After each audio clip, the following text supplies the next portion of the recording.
Hello my dear student, हम लोग structure of atom में डिस्कवरी ऑफ इलेक्ट्रॉन को पढ़ रहे थे। इसी डिस्कवरी ऑफ इलेक्ट्रॉन में हमने स्टडी ऑफ कैथोड रेज को पढ़ना स्टार्ट किया था, जिसमें हम लोगों ने डिस्चार्ज ट्यूब एक्सपेरिमेंट देख रहे थे। इसी डिस्चार्ज ट्यूब एक्सपेरिमेंट में प्रॉपर्टीज ऑफ कैथोड रेज निकल कर आती हैं। यानी इसी एक्सपेरिमेंट के थ्रू हमें कैथोड रेज की प्रॉपर्टीज़ का पता चला था। कौन कौन सी थी ये properties? The first property of cathode rays that is they travel in straight line, means that if we put a paddle wheel or any substance in the path of cathode rays, so we can see that an image is formed on a screen of that particular substance or pedal wheel.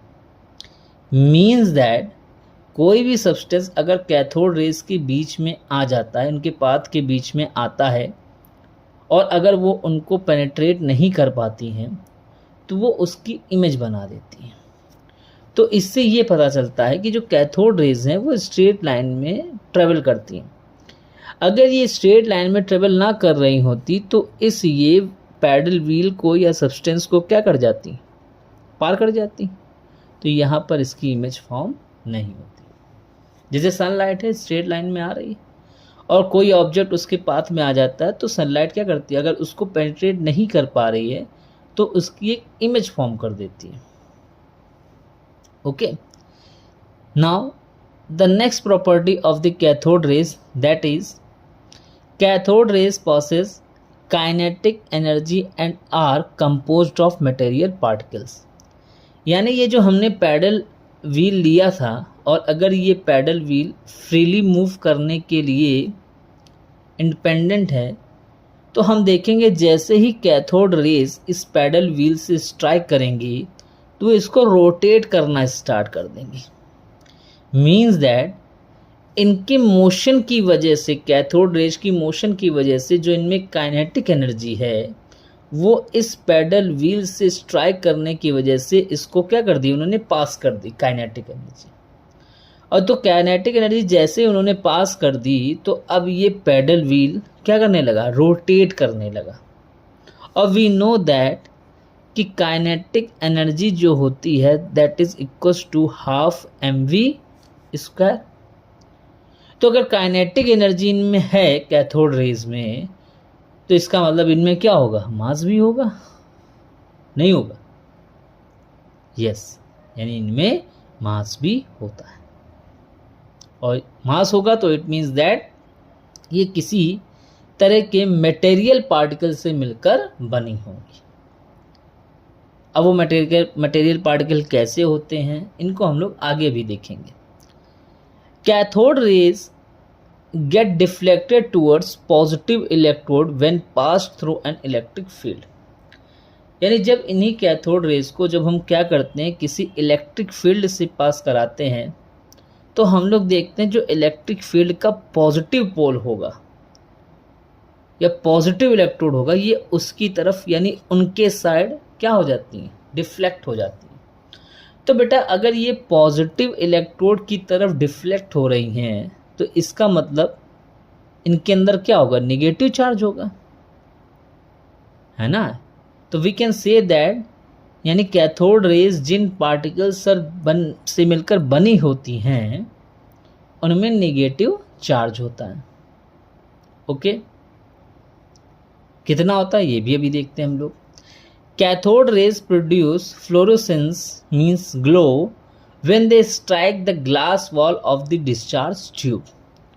यानी अगर पीछे याद हो आपको, हमने जो glass tube लिया था, तो जैसे हमने ये ग्लास ट्यूब लिया था, डिस्चार्ज ट्यूब ली थी, अगर इसमें ये जो एनोड है इसमें हम होल्स कर दें तो जो कैथोड रेस कैथोड से आ रही हैं वो इन होल्स को पास करते हुए जब ये ग्लास वॉल से स्ट्राइक करेंगी तो हम देखेंगे एक फ्लोरोसेंस मीन्स ग्लो प्रोड्यूस होगा।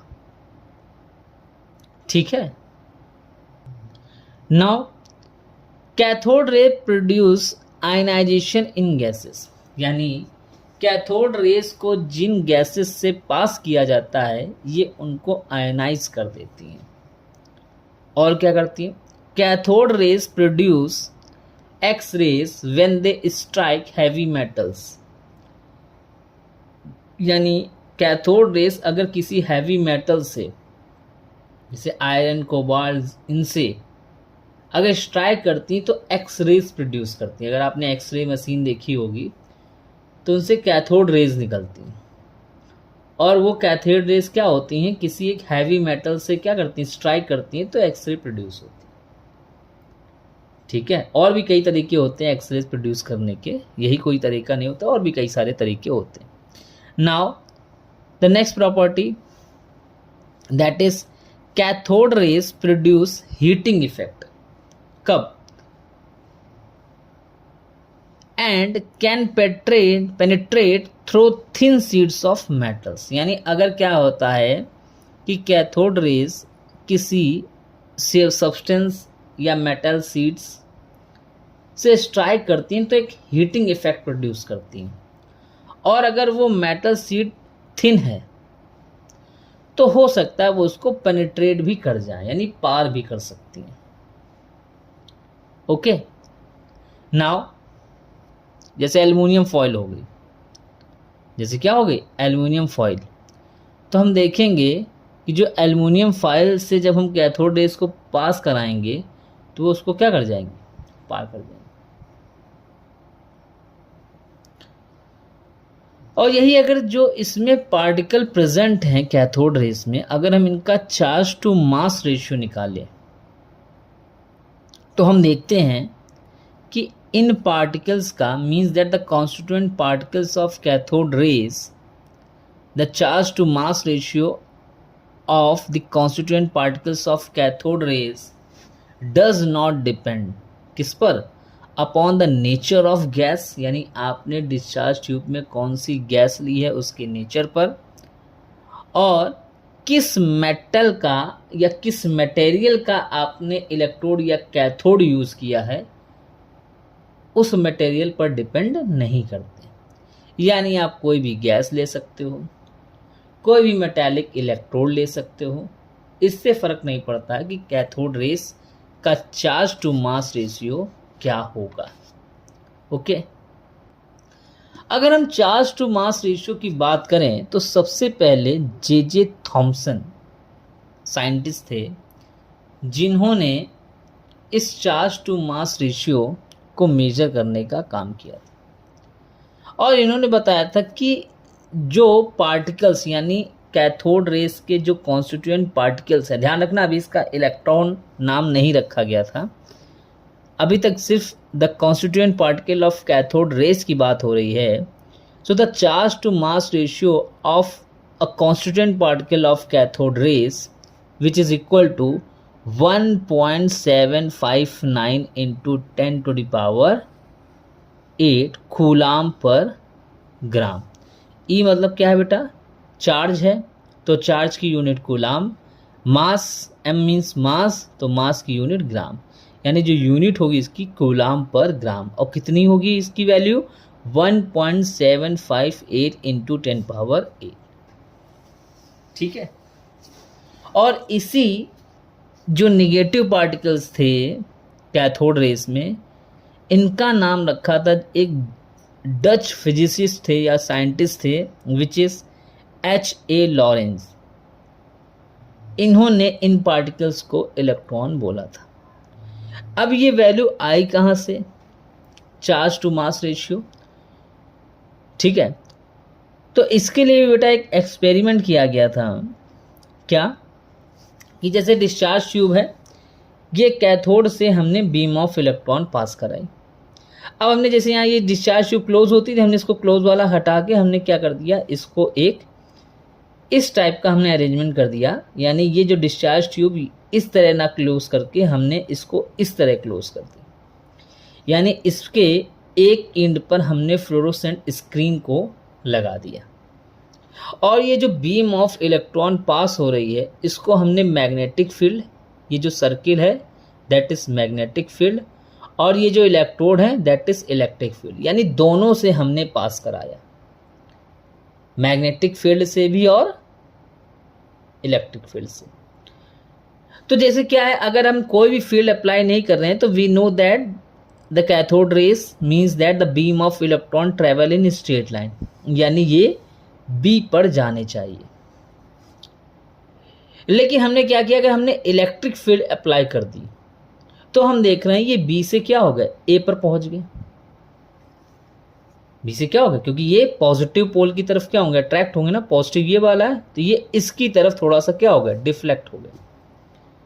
वही अगर हमने इलेक्ट्रिक फील्ड हटाकर सिर्फ मैग्नेटिक फील्ड को अप्लाई कर दिया तो हमने देखा ये बी में से थोड़ा सी की तरफ डिफ्लेक्ट हो गया।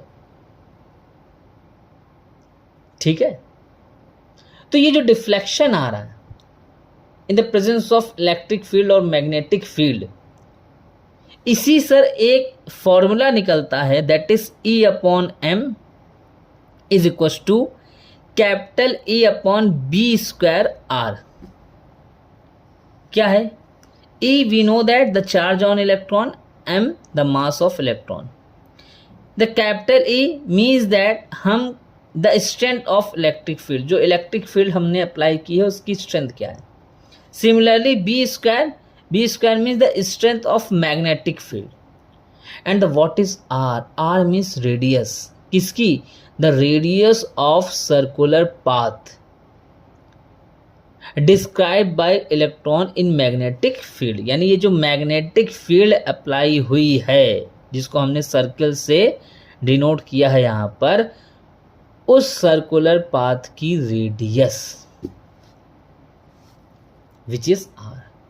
तो जब हम सब रखेंगे, अगर हमें स्ट्रेंथ ऑफ इलेक्ट्रिक फील्ड पता है, स्ट्रेंथ ऑफ मैग्नेटिक फील्ड पता है, रेडियस रखा है, तो जब सब ये सब वैल्यू रखते हैं तो इन्हीं सब वैल्यू रखने के बाद E अपॉन एम की हमको वैल्यू पता चलती, जो निकल कर आती 1.759 इंटू 10⁸ कूलाम पर ग्राम।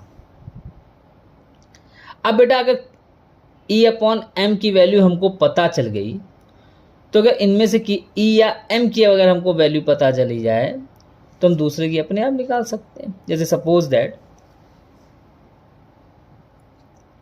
अगर हम क्या करें, M की वैल्यू हमको पता है, पार्टिकल है तो M हम लोग निकाल सकते हैं, पता कर सकते हैं, मेजर कर सकते हैं M मास को। तो अगर मास की वैल्यू हमें पता चल जाए तो इस मास की वैल्यू हम इस रेशियो पे रख दें तो we can calculate the value of E from this value और इक्वेशन। तो यही काम किया था R. A. मिल्कन ने, scientist R. A. Millikan in 1909, और इनका जो एक्सपेरिमेंट है वो बहुत फेमस हुआ था, that is known as oil drop method. ठीक है, इस मेथड से, इस एक्सपेरिमेंट से इन्होंने चार्ज पता किया था, किस पर, इलेक्ट्रॉन पर। और क्या पता किया था कि एक इलेक्ट्रॉन पर 4.8032 इंटू 10⁻10 ESU यानी इलेक्ट्रोस्टैटिक यूनिट, इतना चार्ज, या फिर और 1.6022 इंटू 10⁻19 कूलाम, कूलाम में इतना और ESU में इतना होता है। ठीक है, और कंफर्मेशन के लिए अगर हम E की वैल्यू यहाँ रख दें तो हम मास ऑफ इलेक्ट्रॉन भी यहाँ से हम पता कर सकते हैं। तो अगर E की वैल्यू रख दें और E अपॉन M का रेशियो हमें पता है तो we can calculate M easily by this equation which is 9.108 into 10⁻28 gram, gram में इतना। और वही अगर हम बात करें केजी में तो 10⁻³ को क्या कर दोगे और मल्टीप्लाई करा दोगे तो 9.108 into 10⁻31 kg। Okay, so this is the all about electron.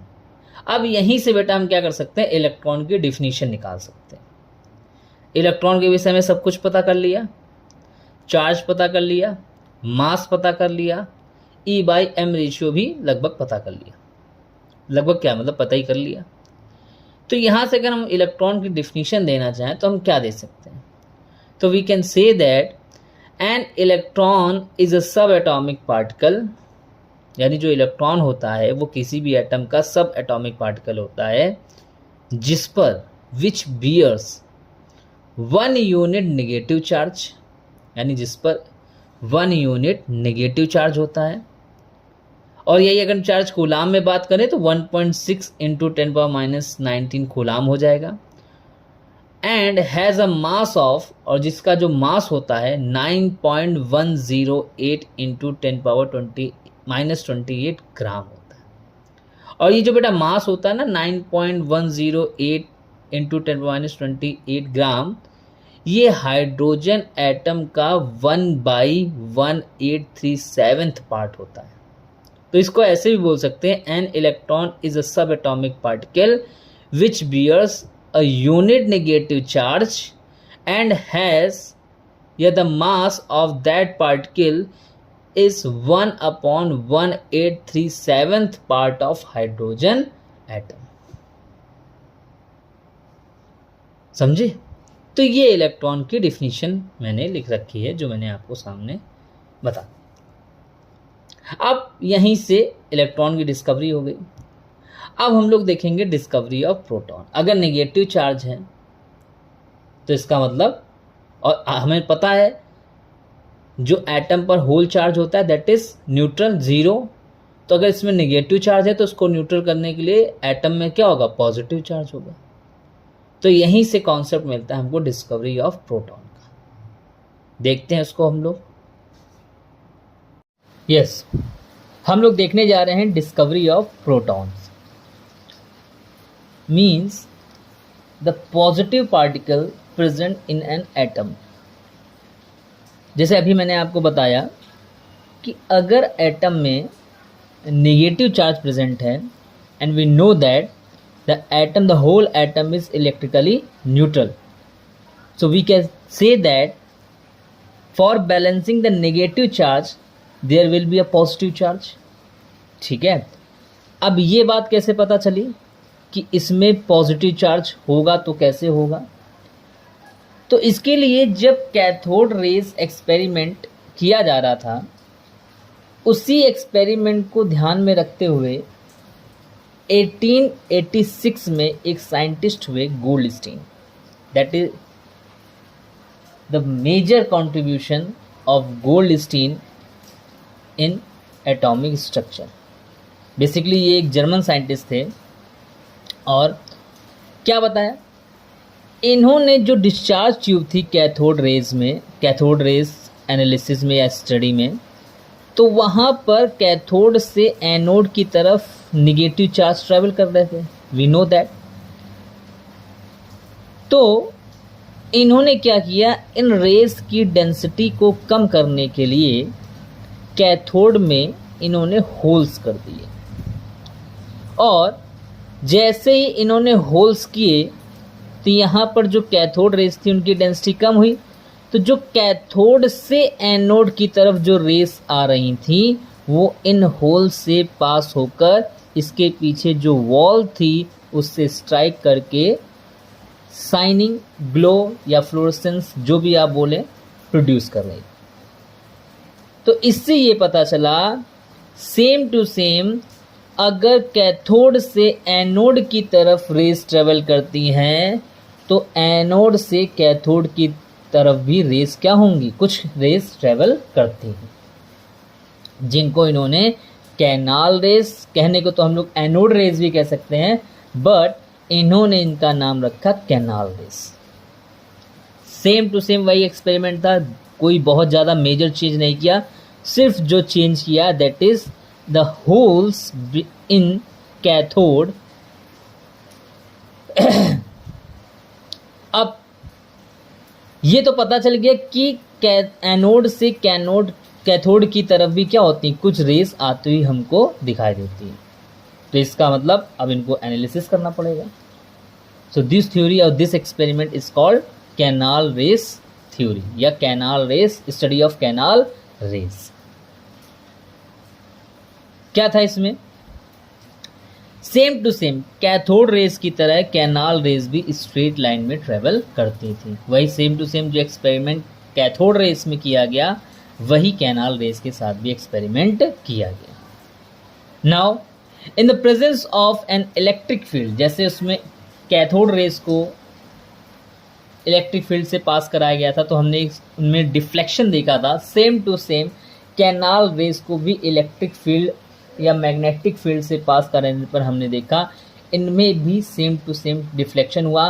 But difference इतना था, कैथोड रेस जो थी वो पॉजिटिव चार्ज की तरफ अट्रैक्ट हो रही थी, डिफ्लेक्ट हो रही थी, जबकि जो कैनाल रेस हैं ये नेगेटिव पोल की तरफ क्या हो रही थी, डिफ्लेक्ट हो रही थी।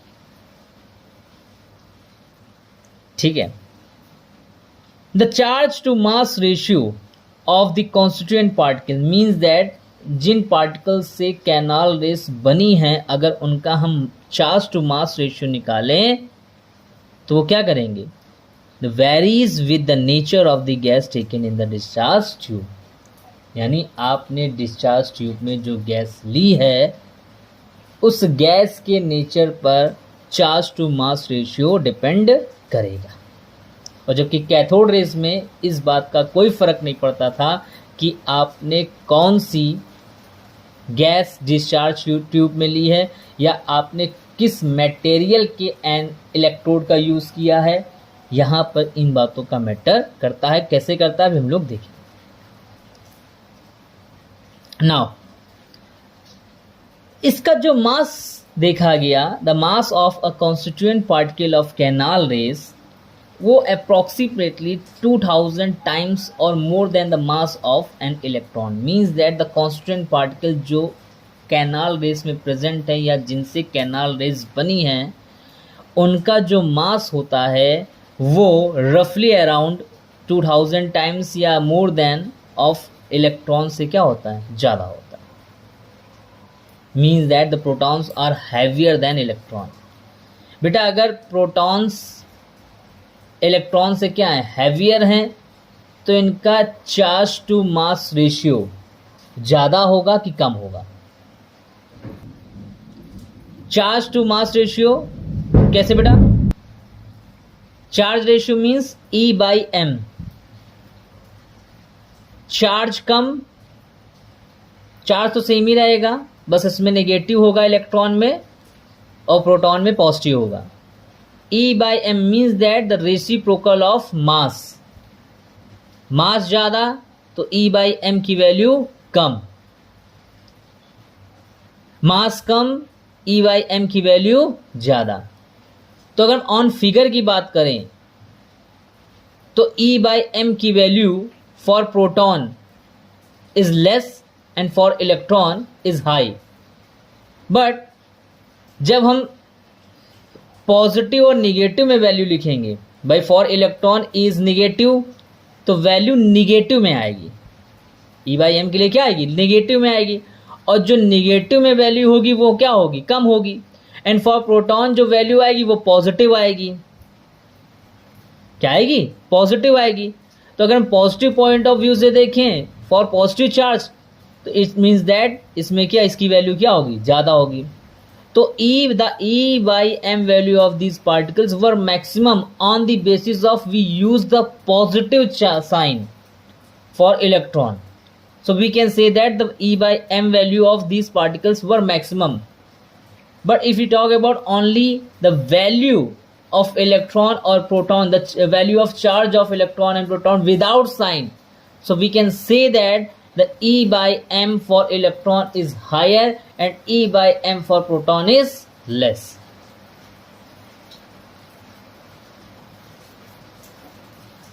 Are you understand what I want to say? Yes. Now the canal rays produce fluorescence when made to fall on zinc sulfide, as we know, the same as cathode rays, nothing else.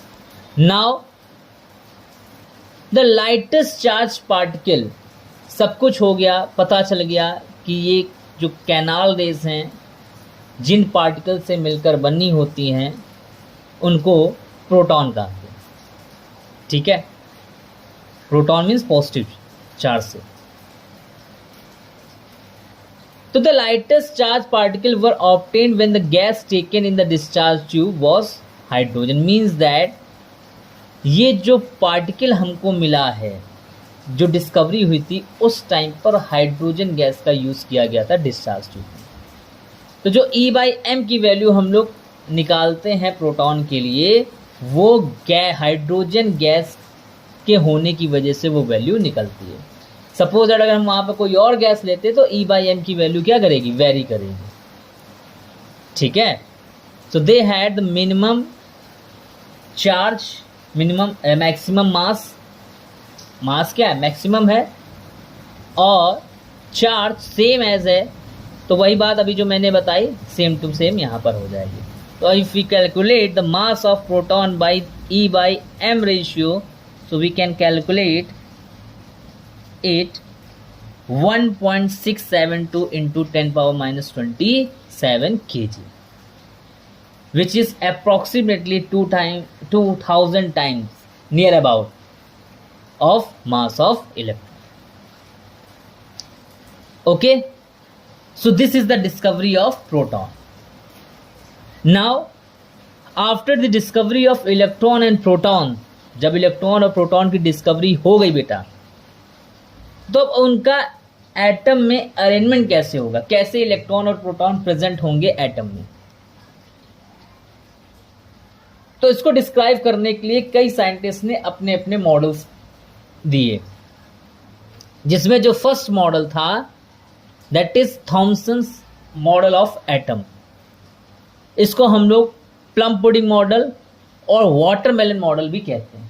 क्यों कहते हैं? According to this model, जो atom होता है that is the as spherical, ठीक है ना, ये sphere, a solid sphere.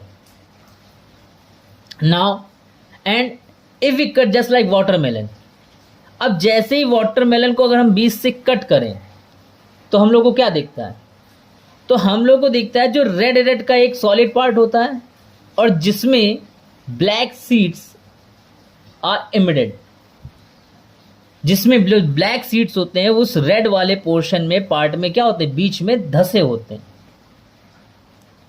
Same to same यही मॉडल थॉमसन ने एटम के लिए बताया था कि जो एटम है that is watermelon, that is consider as an atom, और उसके अंदर जो रेड पोर्शन है that is consider as positive charge, और उसमें जो ब्लैक सीड्स बीच में धसे होते हैं दैट वर इलेक्ट्रॉन।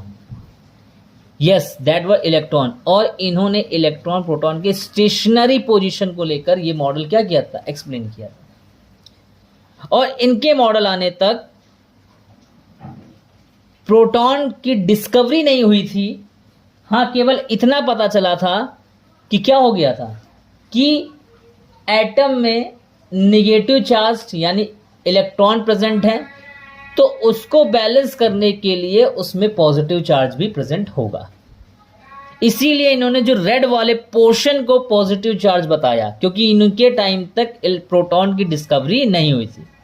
वाई इनका जो ये एक्सपेरिमेंट था बेटा, दैट ये आया था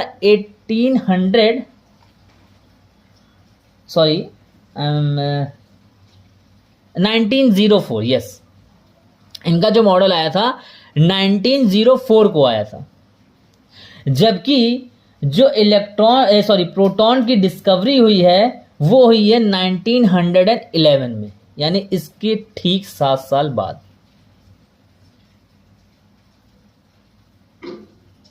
ठीक है ना, बस उस टाइम तक ये बता था the whole part of the atom, whole atom is considered as neutral if negative particles are present in an atom, so on balancing on them the positive charge may also be present.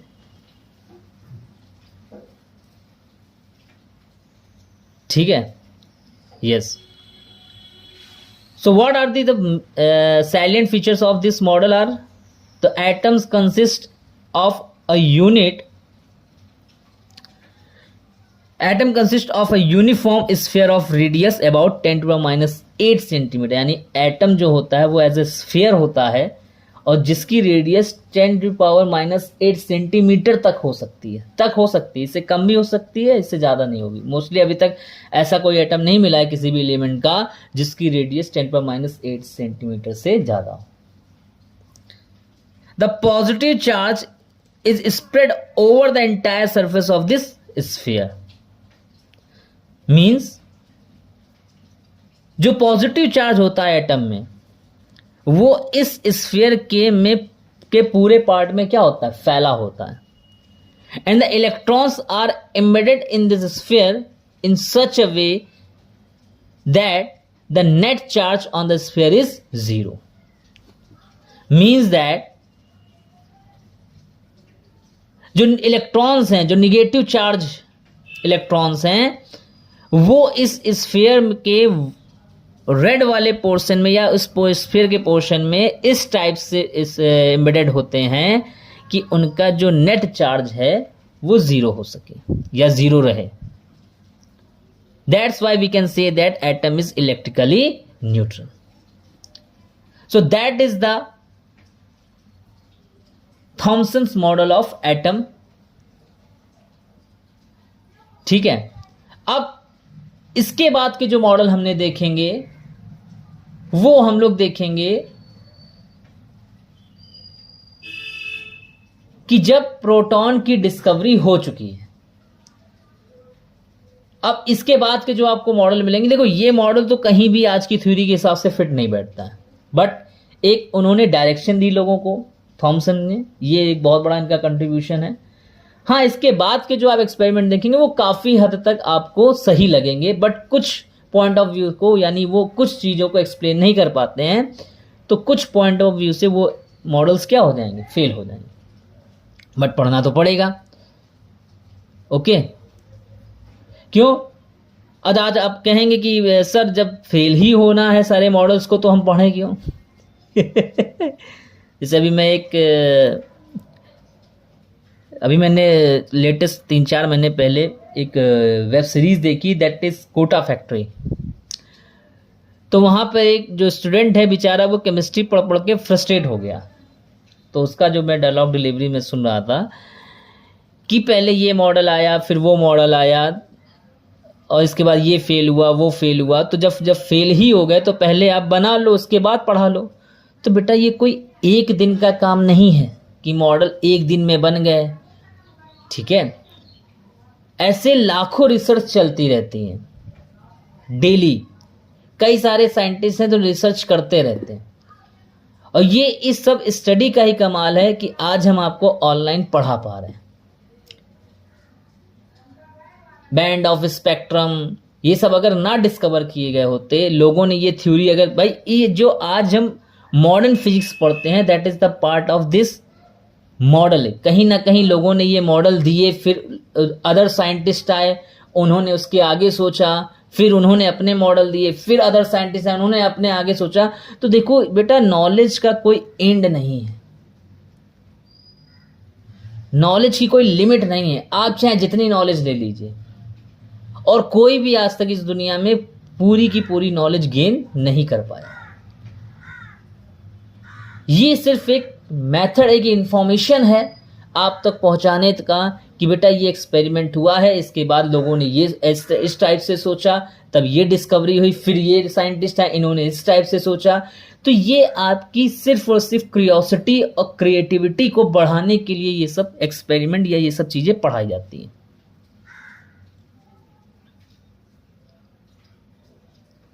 बहुत से student हमने देखे हैं कहते हैं कि sir आजकल जो ट्रेंड में है वो पढ़ाइए।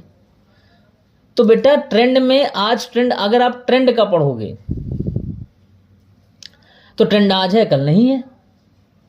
अब जैसे फैशन है, आप क्लॉथ्स में आइए, अब आज जो ट्रेंड में फैशन में है, अब मान लीजिए कोई टेलर है तो बेसिक तो वो क्या करेगा, स्टिचिंग ही सीखेगा ना।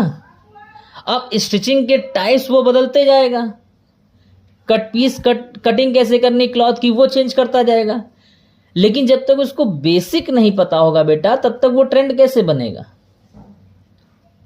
अब मान लीजिए किसी स्पेशलाइज्ड ट्रेंड का, आप सपोज दैट कोई टेलर है वो सीख के बैठ गया, और 8 साल 6 साल 7 साल या 8 साल बाद वो ट्रेंड क्या हो गया, खत्म हो गया, तो फिर तो आप बेकार, फिर आप क्या हो गए, बेकार हो गए। इसीलिए बेटा एजुकेशन में बेसिक चीजें पढ़ना बहुत जरूरी है। अगर आपके बेसिक कॉन्सेप्ट्स क्लियर होंगे तो आगे आप किसी भी फील्ड में जाएंगे। जो नहीं है कि आप केमिकल साइंस में ही जाएं या केमिस्ट्री से ही रिलेटेड सब्जेक्ट में जाएं, आप किसी भी फील्ड में जाएंगे तो अगर आपके पास सब्जेक्ट्स की बेसिक नॉलेज रहेगी तो आप उसके आगे की इंफॉर्मेशन गेन कर सकते हो। लेकिन अगर आप बेसिक इंफॉर्मेशन ही आपके पास नहीं रही तो आप गेन कहां से करोगे नॉलेज। भाई जैसे आपको पता है कि हाँ क्लास 11 में हमने एटॉमिक स्ट्रक्चर में ये सब पढ़ रखा है। अब आपको मान लीजिए इन फ्यूचर में कभी कोई चीज पढ़ने की जरूरत पड़ती है तो आपको पता रहेगा कि हाँ ये वाला पोर्शन है जो एटम से रिलेटेड वाला पोर्शन है वो केमिस्ट्री का है।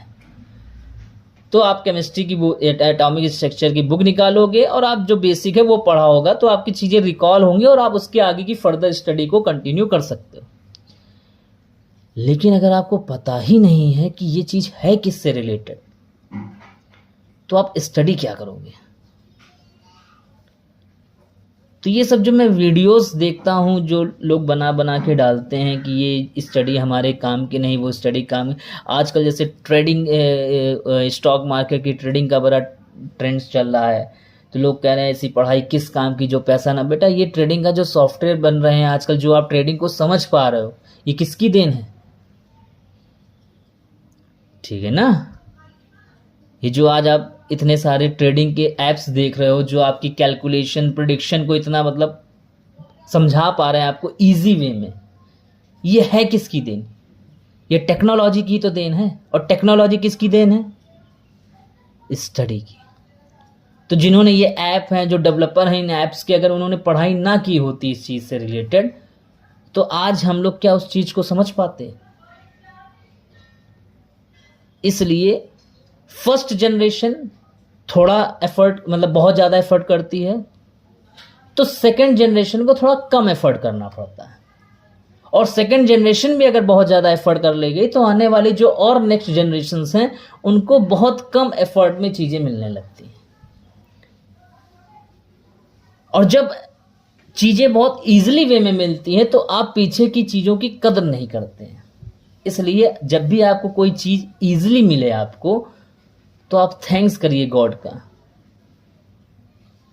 कि इसका मतलब हमारे पहले जनरेशन के लोगों ने इतना मेहनत कर रखा है कि हमको विदाउट एनी एक्स्ट्रा एफर्ट हमको ये चीजें मिल रही हैं। इसलिए ये स्टडी हमारे लिए इंपॉर्टेंट हो जाती है। तो हर एक सब्जेक्ट की अपनी वैल्यू है, फिजिक्स की अपनी वैल्यू है, केमिस्ट्री की अपनी वैल्यू है, बायो की अपनी वैल्यू है, मैथ्स की अपनी वैल्यू है, हिस्ट्री से भी हर एक की अपनी एक वैल्यू है। हर एक सब्जेक्ट अपने आप में एक परफेक्ट सब्जेक्ट है। और आई थिंक आपको हर एक सब्जेक्ट की बेसिक नॉलेज होनी चाहिए। फिर तो आपका इंटरेस्ट है, आप जिस फील्ड में जाओगे वो आपको स्टडी करोगे। लेकिन 12th तक सब सब्जेक्ट की साइंस स्ट्रीम में ये सब्जेक्ट क्यों रखे गए, इसीलिए रखे गए बेटा कि आगे आप देखिए अभी आपका इंटरेस्ट नहीं है, अब आपका इंटरेस्ट जगेगा कि आपको जाना किस फील्ड में। जैसे आपका इंटरेस्ट जगह कि हमको मेडिकल में जाना है या इंजीनियरिंग में जाना है तो आपको पढ़ना पड़ेगा।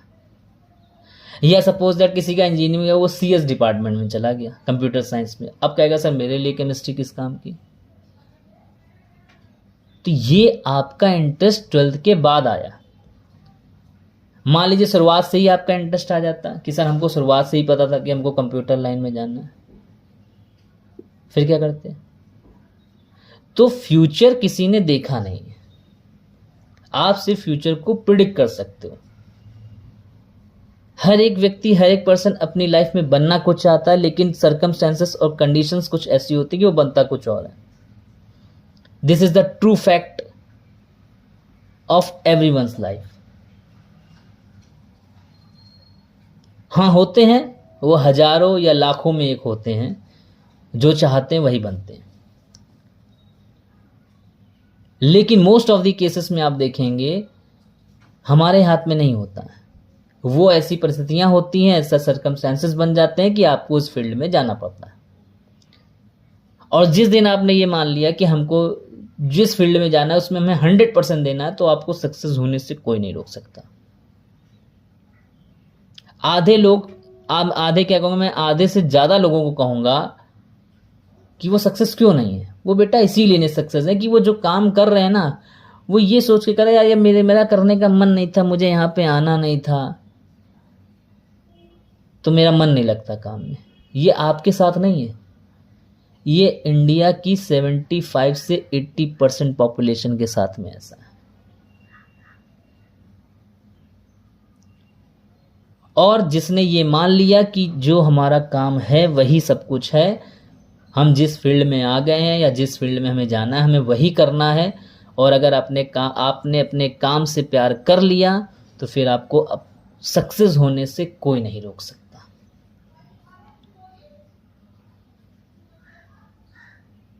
कोई नहीं रोक सकता। This is the fact. ठीक है। Yes, now after the discovery of proton, अब जब डिस्कवरी हो गई प्रोटॉन की, तो उसके बाद रदरफोर्ड का एक्सपेरिमेंट आया, the Rutherford experiment and nuclear model of atom. इस मॉडल को बेटा हम लोग अल्फा स्कैटरिंग एक्सपेरिमेंट भी कहते हैं। क्या होता है ये एक्सपेरिमेंट? इसमें क्या किया था, जो सर रदरफोर्ड थे उन्होंने गोल्ड फॉइल पर, ठीक है ना, अल्फा पार्टिकल्स की क्या की थी, बॉम्बिंग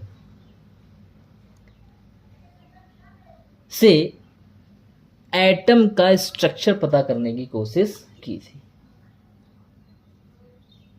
जैसे अब ये अल्फा पार्टिकल्स क्या होते हैं बेटा? अल्फा पार्टिकल्स, ठीक है ना, जिन पर 2 यूनिट क्या होता है, पॉजिटिव चार्ज होता है, ठीक है, और जिनका मास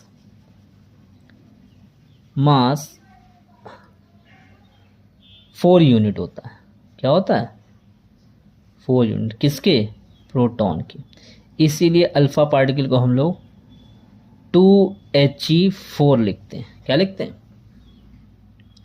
ये अल्फा पार्टिकल्स का रिप्रेजेंटेशन, यानी जो एक हीलियम एटम होता है which is consider as 1 alpha particle. ठीक है। क्या किया था इन्होंने? एक लेड बॉक्स लिया, उस लेड बॉक्स में कोई भी अल्फा पार्टिकल सोर्स, मोस्टली ये रेडियो एक्टिव एलिमेंट होता है, क्योंकि जो अल्फा रेज, गामा रेज या बीटा रेज एमिट होती हैं वो रेडियो एक्टिव एलिमेंट से ही क्या होती हैं, एमिट होती हैं। अब इसका रेडिएशन चूंकि क्या होगा, और इन ऑल 4 डायरेक्शन, तो इसके डायरेक्शन को, यानी इसके एमिशन के डायरेक्शन को सेंट्रीफाई करने के लिए इसको हमने लेड बॉक्स में रख दिया। अब जो लेड बॉक्स होता है वो सारे रेडिएशन को क्या कर लेता है, एब्जॉर्ब कर लेता है, और सिर्फ एक स्पेसिफिक डायरेक्शन में रेडिएशन को क्या करता है, निकालता है। तो लेड बॉक्स में हमने कोई अल्फा पार्टिकल सोर्स रख दिया which is a radio active element, और इससे जो अल्फा पार्ट या बीम ऑफ अल्फा पार्टिकल निकली, जिसको लेड स्लिट सिस्टम से हमने पास कराते हुए गोल्ड फॉइल में हमने उसको बॉम्बिंग कराई या से पास कराया। तो इससे हुआ क्या?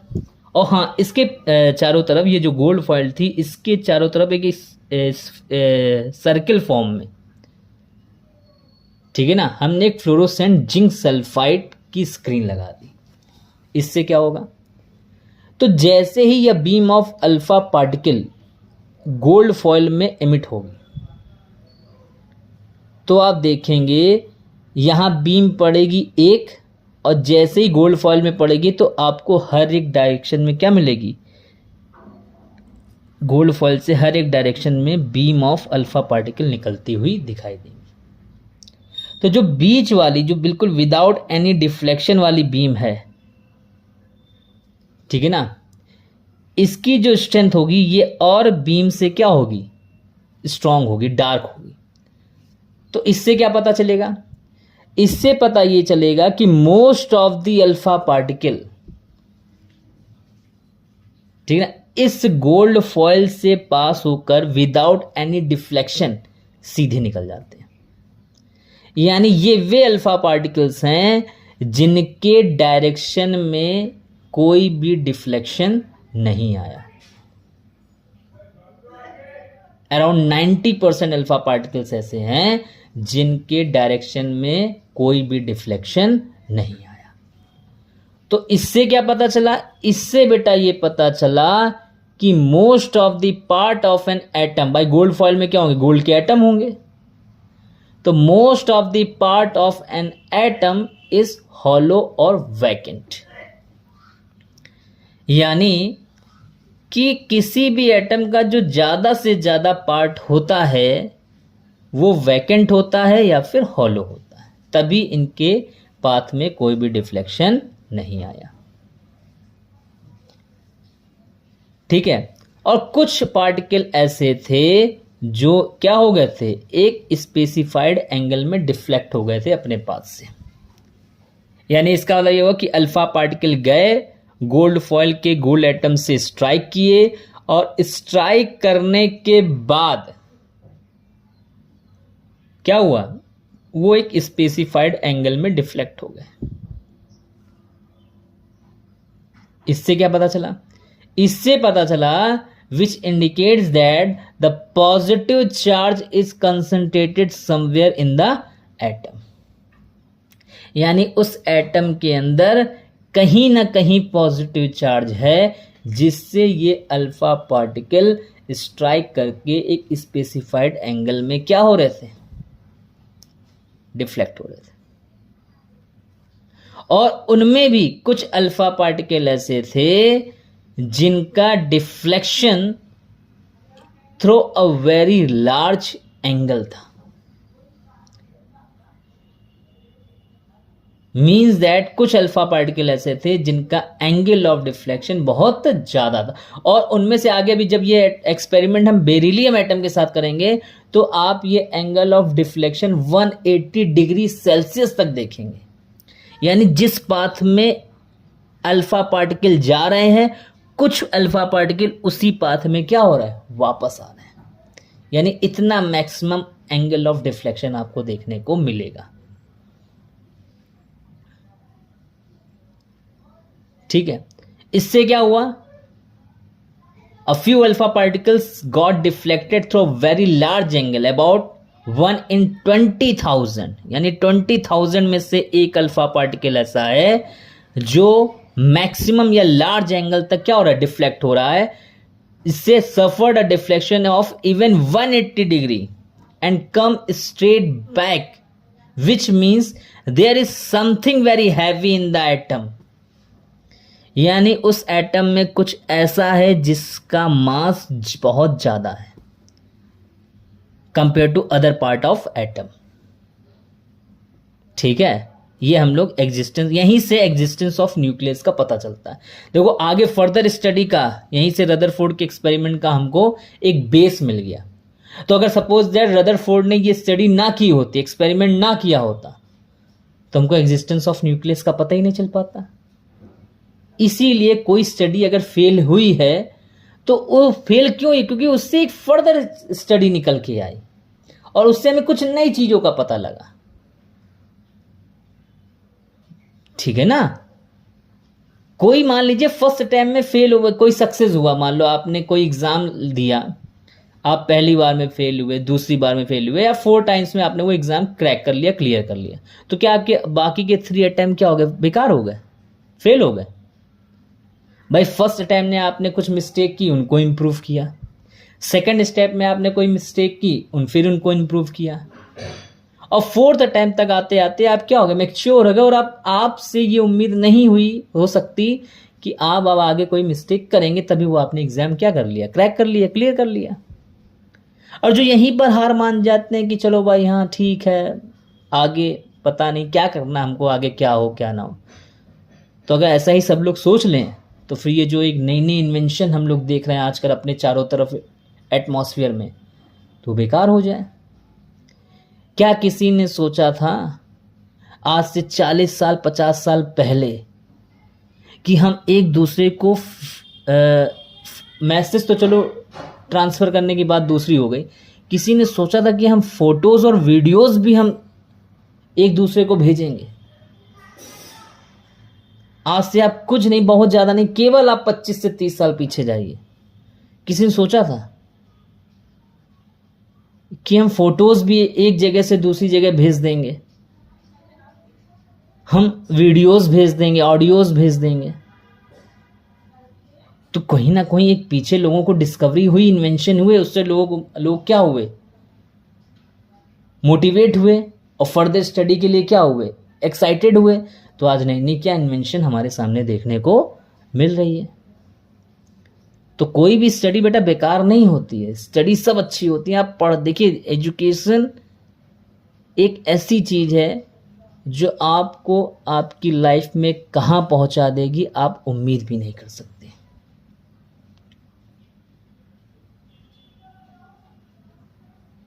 अगर आप एजुकेटेड हैं और आपने एजुकेशन को सीरियसली लिया है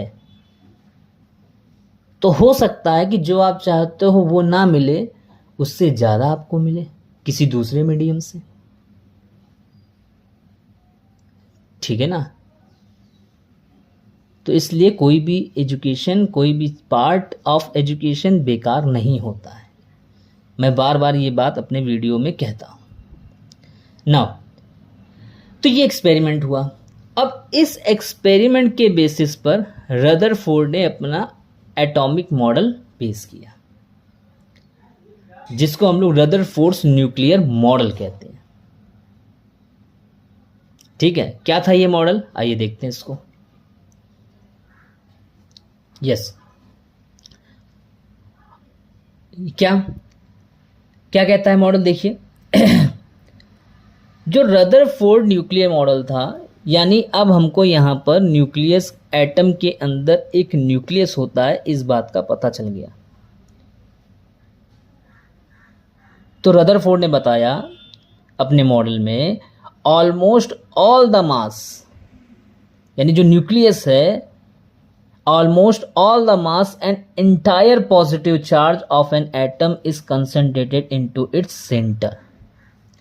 यानी वो जो अल्फा पार्टिकल जिस सॉलिड पार्ट से टकरा कर वापस आ रहे थे, यानी वो सॉलिड पार्ट किसी भी एटम के ठीक बीचों बीच होता है, at the centre of atom, और जिसमें उस एटम का ऑलमोस्ट पूरा का पूरा मास क्या होता है? सेंट्रॉइड होता है। कुछ ही पार्ट मास का क्या होता है उसके अलावा पूरे एटम में होता है, जिसको न्यूक्लियस का। And the size of the nucleus is extremely small. जो न्यूक्लियस का बेटा साइज होता है वो कंपेयर टू एटम के साइज से बहुत छोटा होता है, और लेकिन उसका जो मास होता है वो एटम के अदर पार्ट ऑफ मास से क्या होता है? बहुत ज्यादा होता है। ठीक है ना? और ये जो न्यूक्लियस है, ठीक है ना, जिसमें उसका पूरा पॉजिटिव चार्ज, किसका? एटम का पूरा पॉजिटिव चार्ज प्रेजेंट होता है। तो ध्यान रखना बेटा, उसको हम लोग बोलते हैं न्यूक्लियर चार्ज। यानी न्यूक्लियस के अंदर जो पॉजिटिव चार्ज प्रेजेंट है, that is called nuclear charge. अब अगर हम कहीं पर आगे अपने वीडियोस पर कहीं भी न्यूक्लियर चार्ज बोलेंगे, इसका मतलब वहां पर उस एटम का या न्यूक्लियस का हम आपको पॉजिटिव चार्ज बोल रहे हैं, क्योंकि न्यूक्लियस में क्या है? प्रोटॉन्स, और प्रोटॉन्स में क्या है? Positive charge. तो न्यूक्लियर चार्ज मतलब positive charge. And the nuclei of the atoms of different elements passes different nuclear charge. यानी अगर वो न्यूक्लियस डिफरेंट एलिमेंट्स के हैं तो उसमें डिफरेंट प्रोटॉन्स होंगे, डिफरेंट प्रोटॉन्स होंगे तो डिफरेंट पॉजिटिव चार्ज होगा, और डिफरेंट पॉजिटिव चार्ज होगा तो डिफरेंट न्यूक्लियर चार्ज होगा। इट मीन्स दैट उसमें डिफरेंट न्यूक्लियर चार्ज। और वही अगर सेम न्यूक्लियस की, सेम एलिमेंट के न्यूक्लियस की बात कर लें तो उनका न्यूक्लियर चार्ज सेम होगा। और जो इलेक्ट्रॉन्स होते हैं, जो अब देखो न्यूक्लियस में हो गया पॉजिटिव चार्ज, तो नेगेटिव चार्ज हो गया इलेक्ट्रॉन्स, यानी वो न्यूक्लियस के बाहर है।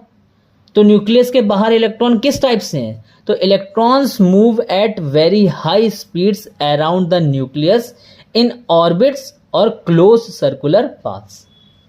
यानी जो इलेक्ट्रॉन्स होते हैं वो न्यूक्लियस के चारों तरफ बहुत ही हाई स्पीड में क्या करते हैं? रिवॉल्व करते हैं। किसमें? इन ऑर्बिट्स बोल दो चाहे क्लोज सर्कुलर पाथ बोल दो। और जितने इलेक्ट्रॉन प्रेजेंट है और उन इलेक्ट्रॉन से जितना निगेटिव चार्ज प्रेजेंट है एटम में, उतना ही पॉजिटिव चार्ज न्यूक्लियस के अंदर होगा। तो पॉजिटिव और नेगेटिव चार्ज इक्वल हो गया, तो it means that the atom as a whole is electrically neutral. ठीक है, अब देखो बेटा, इलेक्ट्रॉन नेगेटिव चार्ज है और न्यूक्लियस पॉजिटिव चार्ज है, तो इलेक्ट्रॉन और न्यूक्लियस में क्या लगेगा? एक फोर्स ऑफ अट्रैक्शन लगेगा, जिसको हम लोग इलेक्ट्रोस्टैटिक फोर्स कहते हैं। क्या कहते हैं? Electrostatic force of attraction. यही force, this force of attraction operating on the electron is exactly, अच्छा देखो, आप कहोगे सर ये न्यूक्लियस है और ये इलेक्ट्रॉन है, तो इनमें फोर्स ऑफ अट्रैक्शन हुआ, तो इसको इसके पास आ जाना चाहिए, क्योंकि ये इलेक्ट्रोस्टैटिक फोर्स हुआ तो फोर्स ऑफ अट्रैक्शन तो इसको इसमें चिपक जाना चाहिए आके ना। बेटा ये रिवॉल्व कर रहा है, और जो बैलेंस हो रहा है ये फोर्स ऑफ अट्रैक्शन, वो किस फोर्स के थ्रू हो रहा है? सेंट्रीफ्यूगल फोर्स के थ्रू हो रहा है। यानी इनमें न्यूक्लियस सपोज दैट इलेक्ट्रॉन पे अगर क्या लगा रहा है? फोर्स ऑफ अट्रैक्शन लगा रहा है, तो इसके अपोजिट इलेक्ट्रॉन से न्यूक्लियस की तरफ क्या लग रहा है? एक सेंट्रीफ्यूगल फोर्स लग रहा है, जिससे ये दोनों फोर्स क्या हो गए? बैलेंस हो गए, और इलेक्ट्रॉन अपने क्या होता है? ऑर्बिट में या क्लोज सर्कुलर पाथ में कॉन्टिन्यूसली रिवॉल्व करता रहता है। ठीक है, यही एग्जैक्टली मॉडल है, इसको हम लोग प्लेनेटरी मॉडल भी कहते हैं। जैसे अर्थ है, जो सन हो गया, सन एज कंसीडर, जैसे हमारा पूरा solar system suppose that, solar system में सन क्या हो गया? एज अ न्यूक्लियस, और उसके चारों तरफ जो प्लैनेट एक सर्कुलर पाथ में क्या कर रहे हैं? रिवॉल्व कर रहे हैं सन के चारों तरफ, तो उनका जो पाथ है दैट इज ऑर्बिट, और जो प्लैनेट है that is consider as electron. अब तो क्या अर्थ सन में जाके क्या हो जाती है? घुस जाती है? नहीं। क्यों? क्योंकि उनके बीच पे फोर्स ऑफ अट्रैक्शन तो लग रहा है, बात अलग की है, लेकिन उसको बैलेंस कर रहा है कौन? सेंट्रीफ्यूगल फोर्स, जिससे जो प्लैनेट जिस ऑर्बिट में रोटेट कर रहा है उसी में कॉन्टिन्यूसली रोटेट करता रहता है। बहुत अच्छा मॉडल है, फिर भी ये फेल हो गया। क्यों? तो पहली बात तो इसने ये तो बता दिया कि इलेक्ट्रॉन न्यूक्लियस के चारों तरफ क्या करता है? रिवॉल्व करता है, लेकिन कहाँ रिवॉल्व करता है? यानी उसका इलेक्ट्रॉनिक स्ट्रक्चर क्या होगा एटम का? कौन से ऑर्बिट में कितने इलेक्ट्रॉन्स हो सकते हैं, या कितने उसमें ऑर्बिट्स हो सकते हैं एटम में? यानी ये इलेक्ट्रॉनिक स्ट्रक्चर ऑफ एटम की ये बात बिल्कुल नहीं करता है। कौन? Nuclear model of Rutherford, atomic nuclear model of Rutherford, या रदरफोर्ड्स एटॉमिक न्यूक्लियर मॉडल। ठीक है, अब जरा ये थ्योरी समझिएगा, इलेक्ट्रॉन न्यूक्लियस के चारों तरफ क्या कर रहा है? रिवॉल्व कर रहा है। तो अगर हम क्लासिकल मैकेनिक्स की बात करें, जो कि एक फिजिक्स का पार्ट है, कि कोई भी अगर चार्ज बॉडी है, any charge body in motion, the Fluence of attractive forces, और उस पर अगर फोर्स ऑफ अट्रैक्शन लग रहा है, तो वो कॉन्टिन्यूसली क्या करेगी? अपनी एनर्जी लॉस करेगी। करेगी नहीं करेगी? तो यानी इलेक्ट्रॉन धीरे धीरे अपनी एनर्जी क्या करने लगेगा? लॉस करने लगेगा। लॉस करने लगेगा तो वो क्या होने लगेगा? न्यूक्लियस के पास आने लगेगा, पास आने लगेगा, और एक टाइम ऐसे आएगा कि जिसके पास बिल्कुल भी एनर्जी नहीं बचेगी। तो उस टाइम पे क्या होगा? वो इलेक्ट्रॉन न्यूक्लियस पर आकर गिर जाएगा, कोलैप्स कर जाएगा। और जैसे इलेक्ट्रॉन न्यूक्लियस पे आकर कोलैप्स किया, एटम खत्म। इट मीन्स दैट, यानी ये जो मॉडल है ये एटॉमिक स्टेबिलिटी को भी एक्सप्लेन नहीं कर पाया। कौन? Rutherford's atomic nuclear means that कैसे इलेक्ट्रॉन अपनी ही ऑर्बिट में फिक्स रहता है, इन सब चीज़ों यानी स्टेबिलिटी को ये एक्सप्लेन नहीं कर पाए। चलिए इसके फर्दर मॉडल में हम लोग स्टेबिलिटी को भी देखेंगे, कैसे आगे कोई मॉडल आए और उन्होंने स्टेबिलिटी को एक्सप्लेन किया, उसको हम लोग नेक्स्ट वीडियो में देखेंगे। ठीक है, थैंक यू वेरी मच।